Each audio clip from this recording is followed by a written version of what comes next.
តម្រុយឆ្នោតខ្មែរទី29ខែ5 2026លេខអុកខ្ទង់មានខ្ទង់60ខ្ទង់0និងខ្ទង់9លេខរងមាន61 08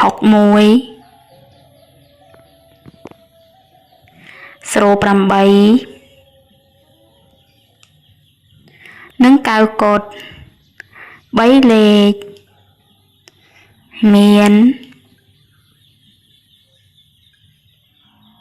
752និង023